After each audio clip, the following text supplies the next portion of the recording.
Okay, so if somebody knows, what is the word or term for this? I just saw it recently, but not too recently, or would remember it. But it was just something quickly. I think it was under Machiavellianism. I know I'm pronouncing that wrong again. Some call it Mach, some started off with Mach, some with Mac. But I think it's Machiavellianism. I still feel it's too many syllables. But anyway, yeah, I have to laugh at some point. But, what I've seen it in is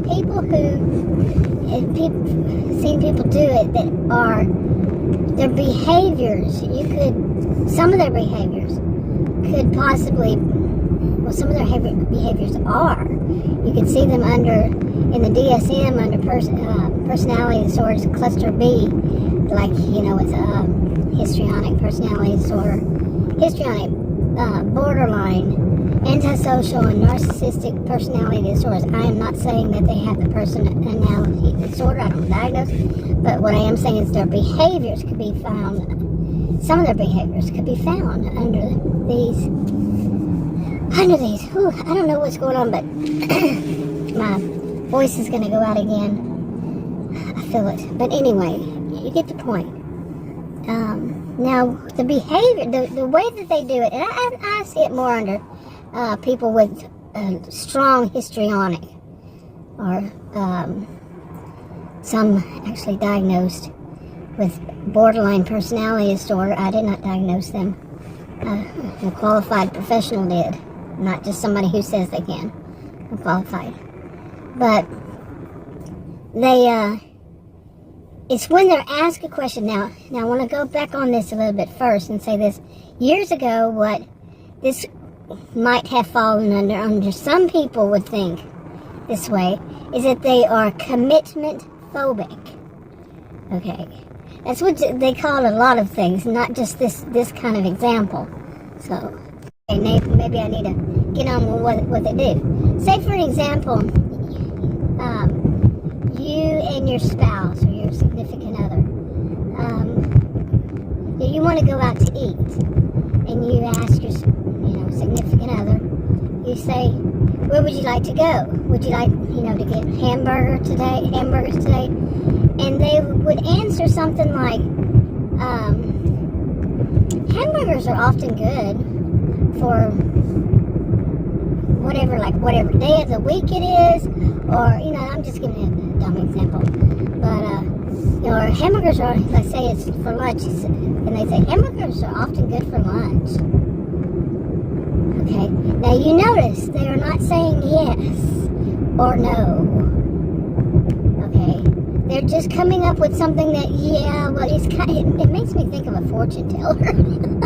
For some reason, fortune teller. But you get it, it's a generic kind of answer that they're not making any commitment to what they want. Okay, and then, so you start to go, and let's go, when you get out there, you're going down the road, you're going toward a hamburger, and they say, I didn't say I wanted a hamburger. You see? And I'm reminded of this because Adam did that yesterday. Yeah. But that's why it's on my mind. But another reason is I was looking up, like I said. Okay, but anyway, I'm losing my voice, I'm telling you. This is crazy. But I do it every time I get in this SUV. Really, I don't get it. I don't do it other times. Sometimes every blue moon, but I'm talking very rarely anywhere else but in my SUV. Wow. Anyway. But, yeah, Adam did that, and I'm like, really? But this is something I see, this is something, like I said, I was looking up Machiavellianism. And it was, this was something under the dark triad or dark tetrad. You could find it under those. And it makes me wonder, something that we had called, I noticed it, we had called, commitment phobic in the past. Many people did. And like I said, it wasn't just how they answer, but And it's a way of not to me, sometimes, who knows exactly 100% what it is, but it's like they're never going to be at fault, and or they can't, either one, both. They can say that you are at fault. It sets something up to where they can, once again, tell you are wrong. Some of these people love to tell other people that they're wrong, but you tell them they're wrong? You see, they will set it up to where they are never wrong. Okay, they are never, ever wrong on anything. Because they make a bad decision. You go out to eat and you go get hamburgers. You eat it and you say, oh, I really didn't like those hamburgers today. They didn't taste good. They're not going to be at fault. It's going to be you. I never said I wanted a hamburger. Okay, and you had nothing to do with it either, but they'll say, well, it's you who wanted the hamburger. None of it really makes all that much logical sense of why they are blaming because you did not go in that kitchen and cook those hamburgers. But they set up scenes, or they just use them, something's there, oh, I'm going to make up something crazy, and use it and say, see there, it's your fault, you're at fault. These are often the people, what I've seen, they will tell you 24/7, 365 if you are awake and even if you are asleep. Okay, they might even wake you up to tell you that you've done something wrong. It's a bit of a competition game with them. Maybe. See, not all of them are doing it for the same purpose. Not all are doing the same things, the same behaviors. They don't have to have them. And just because people have symptoms does not mean that they have the disorder. I haven't said that in a long while, but I've said it several times. I'm making videos on this topic of like narcissism and such, all these cluster bees, since, since sometime in 2015. I think, or 2016, yeah, it's a long while, and even stuff before then, not just before videos, yeah, I have. But anyway, this is on my mind. It's a lot on my mind of the way they speak. There's one, the histrionic, it has in the definition, and I never quite understood it. The way that they suggest that people who are histrionic, the way that they answer questions, and that could be it. I don't know. I never understood it. I could not wrap my brain around it, no matter what. I could not. Really, seriously, it's weird to me. But for me, the thing that I noticed about the histrionics is how loud they are when they speak, and they cackle really, really loud. When they laugh, they cackle. Okay, like laughing hyenas cackle and all this stuff. They want that attention, negative, positive, does not matter. Like I said, all these don't do the same thing. One size doesn't fit all. But these, the ones I've known, oh man, they make sure they get attention somehow, some way. And especially when I say this, I'm thinking like in a restaurant or back in the day in a mall. I don't have a mall around here, not an indoor kind of mall. They took it down and they're building some fancy living places. Anyway, but yeah, they're very loud people. They're dressed very loud. Here I am. I'm saying that today I'm wearing a new, to me, I guess, hoodie. I'm not a hoodie person, but I like the fact that it had pockets and what it had on it. It was funny to me. It's I got through that, I've heard it pronounced Tamu and Temu, T-E-M-U. Who knows what's the real one, what's the correct one. But it's a cat, it says, it's okay, I'm okay, everything's okay. But in the middle of it is a kitten, or a cat, and it looks like it stuck its finger, or its paw, in a light socket. And I just thought, this is true. This is a good one to wear for today. Okay, it was a good one to wear for today. Every time I turned around today, something would fall down.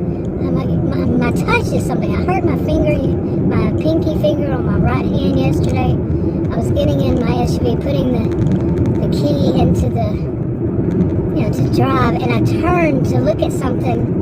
At that moment, in my finger, my pinky hit my steering wheel, bam, it jammed it. Oh, my pinky. It jammed my pinky. And it hurt. And then today, the very next day, I was opening a door and there was a fan behind it and I didn't jam my finger in the fan. Luckily, good thing it was running. It was running. Luckily, I didn't jam it in it, but it just hit the outside of it. Same pinky. Come on, what's going on? Then, like I said, things. Oops, I better go.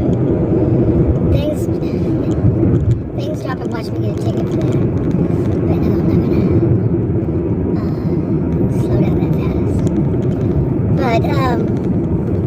But where was I? But yeah, things get falling on the floor. That happens every day of my life. Something is wrong with that sense.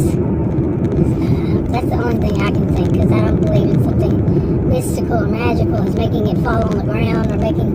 And it's happened many years of my life. Seriously, like I go get some ice, and at least one piece of ice is gonna fall on the ground. Okay, pretty much every time. Pretty much, but not totally. So yeah, weird. Okay, and like I said, when I get in my SUV, I lose my voice. And nowhere else on a regular basis like I do in my SUV. It's very strange, but it happens. Anyway, okay, I don't know which lane. If both of these here turn or not. This is an only, but I need to know if that one turns. Don't know. Anyway, okay, interesting. It's 62 actually degrees, and there's a woman, there's a Panera and whatever else over there, and it's pretty cloudy, but she's walking around with an umbrella over her head. There's no rain and there's no sun. So yeah, okay, I don't know why anybody would be stopped up there. That does not make any sense. And the light is green. Did not make any sense at all. But they were probably, like Adam says, they're probably tick-tocking. He says tick-tocking. He used to always say, oh, they're probably texting somebody. Now he says tick-tocking. Okay. But I have actually seen that. Drove up and a woman was sitting there. Everybody had gone, but she just sitting there, doing whatever she was on her cell phone. And, like, all the cars had gone in front of her and she was backing up traffic. And it was all about her, right? Anyway, I'm wrapping this up. Talk to you on another video. Bye.